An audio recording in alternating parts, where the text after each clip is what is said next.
戦いとは最後にどちらが立っているか。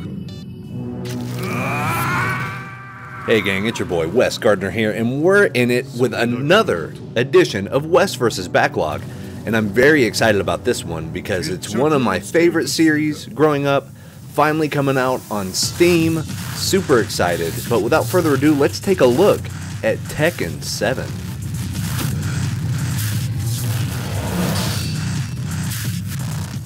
So Tekken 7 came out for Xbox One, PS4, PC, so Steam release all very recently. I want to say June 2017.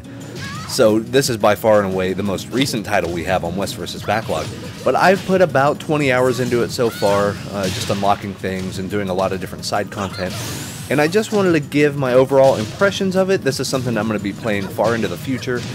But I just wanted to check in, let you guys know that you should definitely check it out. But I want to talk about all the stuff that I like about it. But first, I do want to talk about one of the things that I didn't like as much. And that was the standard story mode. So it deals with a reporter whose family was killed in an accident, and he has people to blame, and he's going to find out the secret of the Mishima storyline with Heihachi and Jin and Kazuya and the whole gang. So that's kind of how it's framed. But it's so weird. It's so awkward. It's told relatively well, but it's so bonkers, and we wouldn't expect anything less from the series where Heihachi throws people in volcanoes. Just ridiculous. I mean, all fighting games at a certain level are ridiculous as far as their story, but with the Tekken one, it goes from super serious to really bonkers. But it is kind of fun. It is hokey. There are, I will say, a few parts in the story, and I don't want to give away too many spoilers, but there are parts in the story that actually work fairly well. Especially with Heihachi's backstory and things like that. There's a lot to kind of dig into, and it's neat to see things from that different perspective. But then you have stuff that feels kind of forced, kind of out of place. I think the addition of Akuma, however you want to say it, is awesome. He fits in really well with Tekken, oddly enough. Yeah, so single-player story, the formal story, goes a little long. It does have difficulty spikes. It's so far my least favorite part of the game, but it's still okay. It's still an okay deal. My favorite part, my two favorite parts, I should say, were the side stories. So the miniature fights that you have based on each character, and then the treasure battle mode, which I guess is a return from the most recent one I played that had that was Tekken 5. They may have done one. I didn't play Tekken 4, so they may have had it there, I'm not sure. But I know it was one of those two that introduced it. But first off, each character's side story, some of them really pay off long-standing storyline parts and, you know, really give you that empowerment of, hey, I love King, and he made a name for himself, and he did some stuff from Armor King, and, you know, just basically cool fan favorite type stuff. But then you have people who are just ridiculous, man. You got Eddie Gordo, you got Kuma, you got Paul. There's a lot of characters that their side stories are super fun or super funny. They're worth it. To me, the goofy ones make up for the kind of stale main story mode.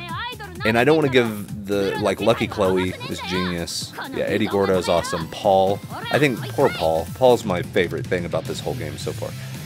But you should play him for yourself. You should see it for yourself because it's bizarre. It's so goofy, and that's the stuff I love. You stink! We love Panda, not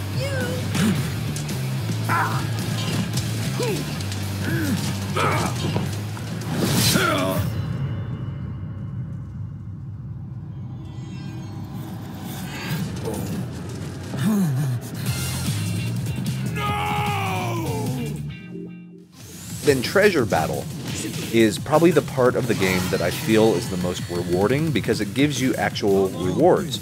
You know, you go through the ranks, and each time you fight someone, you may be up for a promotion, so you go up the ranks, you start kind of Bronze League, as it were, and you kind of work your way up against harder and harder AI opponents. But what's really interesting about it is you'll also face online people. So you'll get, and I'm not sure if it just downloads their character and, you know, kind of sees what their style is and emulates that, or if you're actually playing live against somebody else. Sometimes I couldn't tell the difference. I had really good fights against people that didn't have just the generic name, it had their actual username. So I want to say those were real fights, but if not, their emulation of how people play is really good. You unlock different equipment, and it can be character, just specifically for the character, it can be character-wide, or it can be game-wide. So t-shirts that every character can wear. And it was also nice to see the New Japan Pro Wrestling stuff. I'm a big New Japan mark, so seeing, you know, Bullet Club t-shirts and Chaos and all that fun stuff, really, really cool. Get to customize my people with New Japan stuff. Really fun, but it feels really rewarding. It's really cool. You can just dig in. I will say don't stay away from it too long, because if you're kind of rusty, you'll get demoted pretty easy. But other than that, it's a great way to just, if you want to play Tekken for about 10 minutes, you can go in there, do 2 or 3 things, unlock a few things, and you're good to go.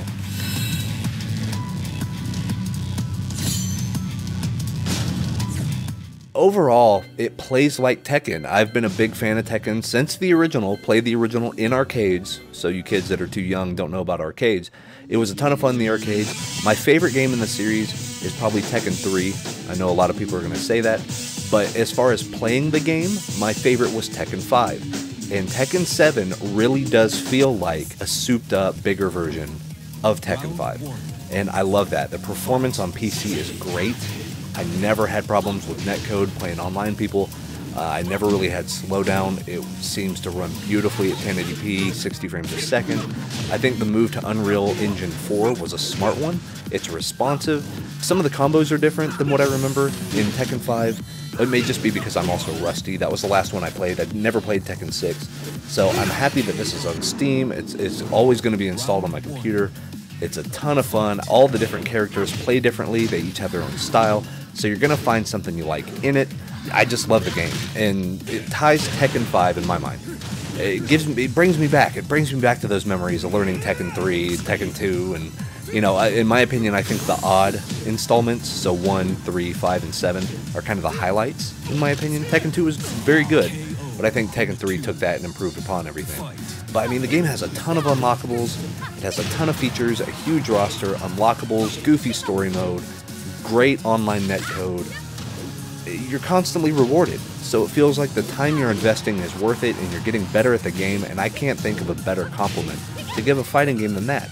So get it on whatever system. It's on Xbox One, it's on PS4, it's on PC. Just get it, get a controller, knock back some beers, have fun. I mean, there's something for you to do. It's a lot of fun. I love it. I'm going to go back and play more of it. I just want to let you guys know, this game is the real deal. Great fighting game. No matter what you play it on, I highly recommend it. So go out, start playing. Hey, if you have me as a friend on Steam, let's do some matches sometime. But that's my time. You can hit me up on Twitter, twitter.com/KamiToHobo. You can also hit me up on Facebook, facebook.com/KamiToHobo. And of course, KamiToHobo.com for all of the past show notes, the past archives, podcasts, everything you need. If you like the review, let me know. Let me know who your main is, because I'm a Huarang guy for sure. That's my time, guys. Hope you guys liked this episode of West vs. Backlog. And until next time, peace.